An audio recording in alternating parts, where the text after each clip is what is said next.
"Your brother's ski trip starts today," my mother said through the nurse's phone. "We're not canceling it." For a moment, even the emergency room seemed to go quiet. I was strapped to a hospital bed with blood drying along my temple, a brace around my neck, and a surgeon waiting to repair internal damage from a highway crash. My 8-week-old daughter was at home with my neighbor, who had already warned she could stay for only 1 more hour. "Mom, I'm going into surgery," I said, struggling to keep my voice steady. "You don't have to stay all night. Just get the baby and keep her safe until I wake up." My father spoke in the background. "Claire, we've already made plans." I stared at the ceiling, while the anesthesiologist adjusted the line in my arm. My parents depended on me for nearly everything. Their mortgage, their insurance, their utilities. Almost $4,900 every month left my account to keep their lives comfortable. But when I needed them for one afternoon, my daughter was less important than my brother's vacation. The nurse took the phone. "Mr. and Mrs. Bennett, your daughter requires emergency surgery. Her infant cannot be left without care." My mother answered calmly. "Then she'll have to arrange something." The call ended. My neighbor, Mrs. Hall, was still on another line with the admissions desk. "I can stay until 2:30, she said. "After that, I'll lose my shift." I looked at the clock. It was 1:46. A surgeon stepped beside the bed. "Claire, we cannot delay much longer." "I understand." But I didn't. My mind was at home, imagining my daughter waking hungry in her bassinet while the only person with her watched the minutes disappear. The nurse placed my phone in my hand. "Do you have anyone else?" I opened my contacts and stopped at Grandma Aliner's name. She lived almost 3 hours away. Even if she left immediately, she wouldn't arrive in time. So I searched for licensed emergency childcare services with shaking fingers. The first agency had no one available. The second could send a certified caregiver within 45 minutes, but the emergency rate was nearly 4 times the normal cost. "Book her," I said. The coordinator began asking questions, while hospital staff pushed my bed toward the operating room. Full legal name of the infant: Lily Bennett. 8 weeks old. Yes. Who is authorized to release the child? My neighbor. I'll send written permission now. The elevator doors opened. I typed the authorization with one thumb while the nurse steadied the phone. A message appeared from the agency. "Caregiver, DISBHD." I exhaled, but the relief lasted only seconds. 45 minutes would place her arrival dangerously close to Mrs. Hall's deadline. The anesthesiologist reached for my phone. "1 second, I whispered. A new message had arrived from my mother. "Figure it out yourself." My vision blurred as I stared at those 4 words. Then I opened my banking app, found the first payment labeled BENNETT mortgage, and placed my finger over the automatic transfer settings. The anesthesia began pulling me under before I could finish. And as the operating room lights faded above me, I had no idea whether the caregiver would reach Lily in time, or what my parents had just forced me to discover. I woke to the sound of a monitor and the sharp ache beneath my ribs. "My baby," I whispered. A nurse leaned over me. "Lily is safe." I tried to sit up, but pain pulled me back against the pillow. "The caregiver arrived at 2:27, she continued.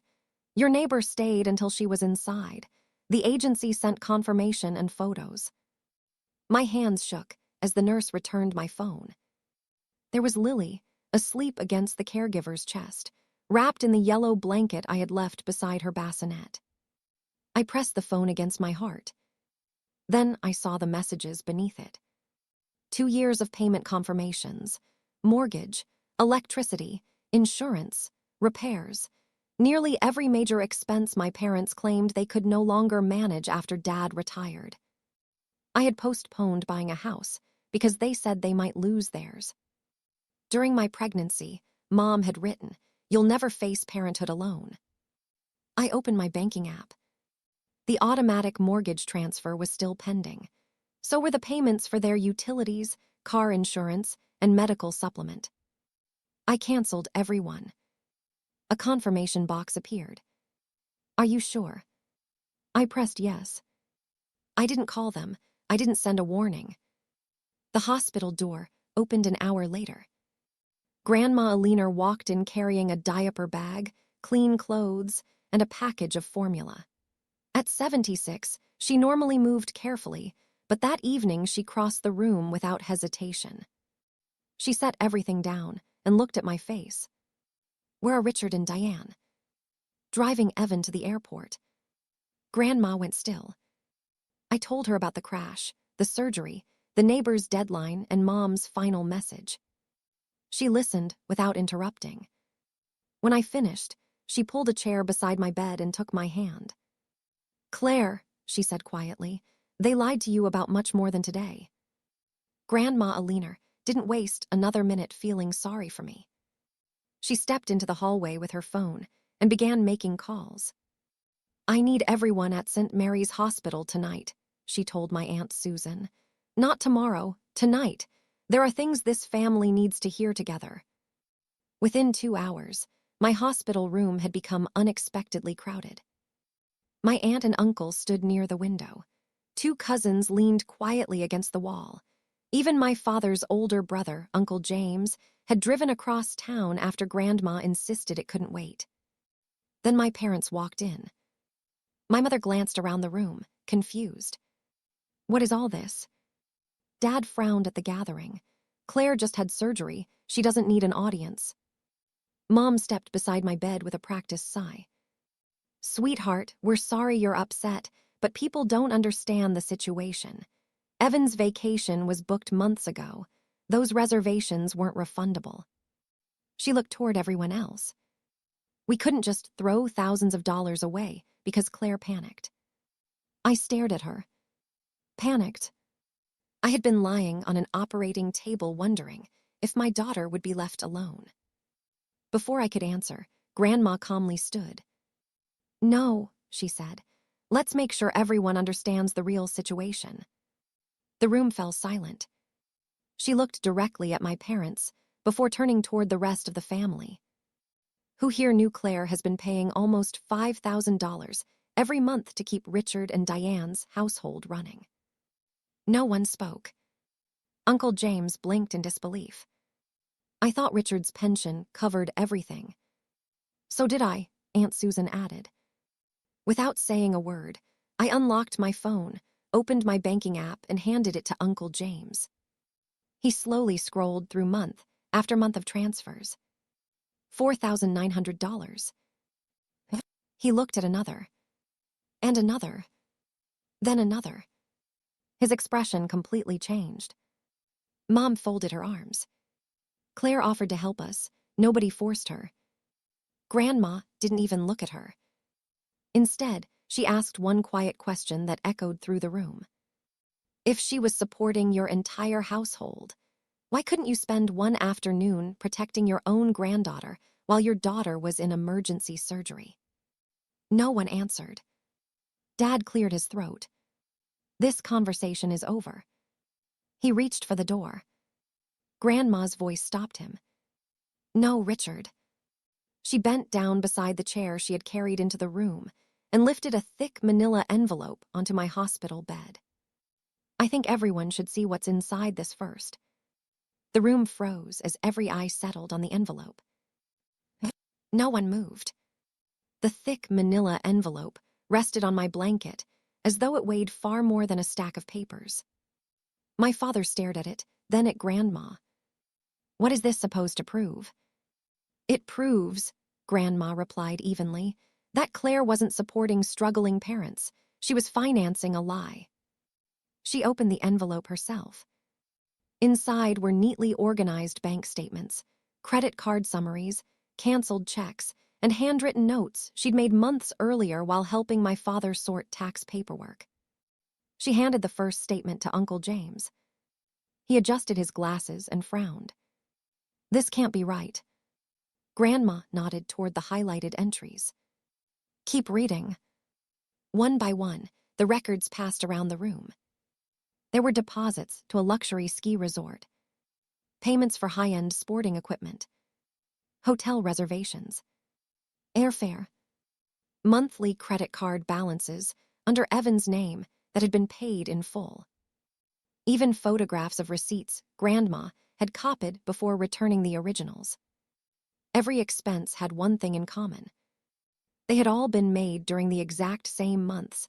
I was sending nearly $5,000 to cover what my parents insisted were essential household bills. I slowly looked at my mother. "You told me you couldn't afford the furnace repair." She avoided my eyes. "You said Dad's medication was putting you behind." Silence. "You cried on the phone because you thought you might lose the house." Dad finally spoke. "We never said where every dollar went." The room erupted. "You let your daughter believe you were barely surviving," Aunt Susan shouted. "She postponed buying her own home for you," Uncle James added. "And you couldn't watch an 8-week-old baby for one afternoon," one of my cousins asked. No one defended my parents. Not even Evan, who had returned from the airport after relatives began calling him. He stood near the doorway, looking from one statement to another without saying a word. I picked up my phone. The childcare agency was waiting for my decision. Temporary emergency care could become a long-term arrangement until I recovered. "Would you like to continue services?" the coordinator asked. "Yes," I answered firmly. "Please authorize full-time care." "Done. We'll handle everything." For the first time since the crash, I knew Lily would never again depend on promises my parents could break. I called my attorney next. "I want every financial arrangement I've had with my parents documented," I said.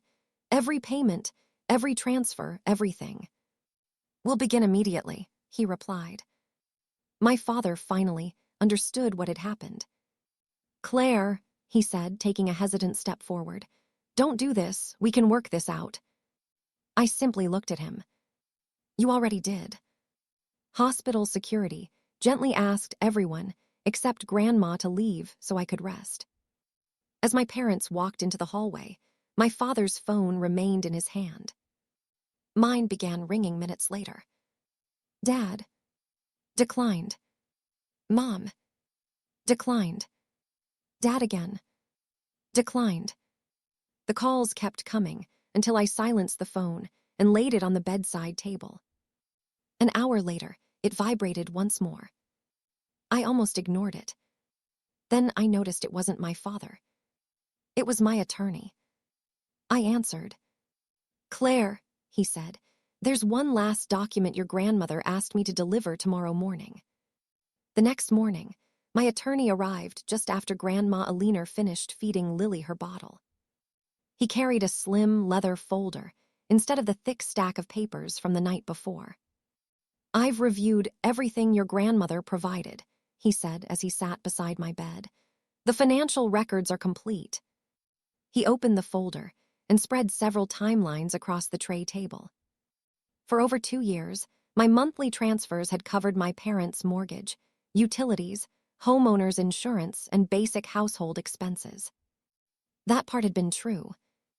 What hadn't been true was everything else. Because I was paying every essential bill, my parents had quietly redirected nearly all of their own retirement income toward Evan. There were payments for ski vacations, luxury hotels, new sporting equipment, his credit card balances, weekend resort trips, even a down payment on an expensive SUV. Every time my mother had called me crying about money, every time my father had told me they were barely getting by, they already knew my transfers would keep the household afloat. My generosity had become their budget, and their budget had become my brother's lifestyle. The attorney looked at me carefully. "From everything I've reviewed, your parents were never facing the financial emergencies they repeatedly described to you." Grandma folded her hands in her lap. "I started copying those records months ago," she admitted quietly. "Richard asked me to help organize tax documents. The numbers didn't match the stories they kept telling you." "You knew?" "I suspected. I hoped I was wrong." She looked toward Lily sleeping peacefully in the bassinet beside my bed. "But when they abandoned their own granddaughter while you were in emergency surgery," she said, her voice breaking for the first time, "I knew exactly who they had become." I reached across the bed and took her hand. Neither of us spoke for several seconds. There was nothing left to explain. Everything finally made sense.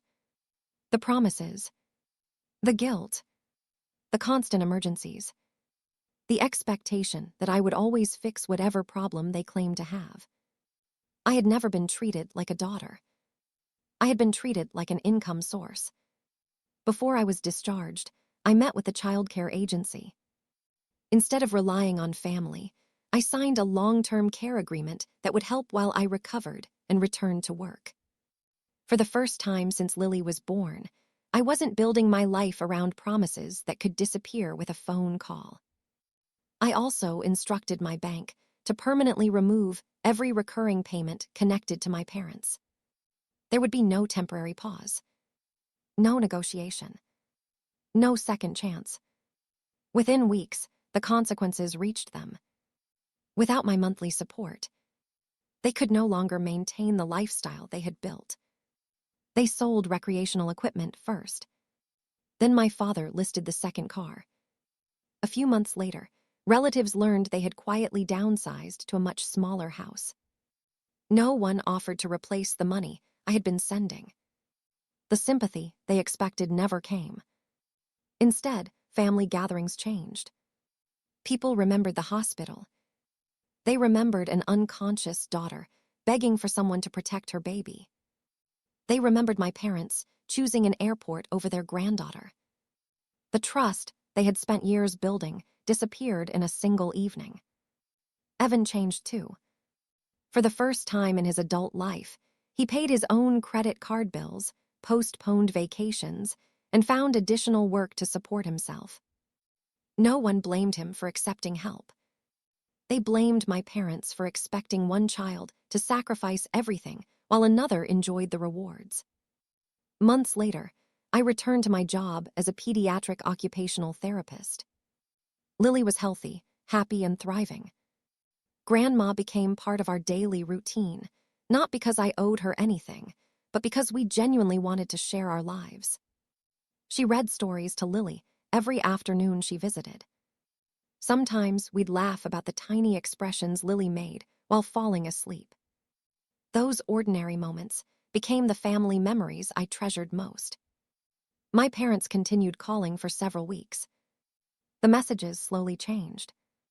First came excuses, then apologies, then requests to talk.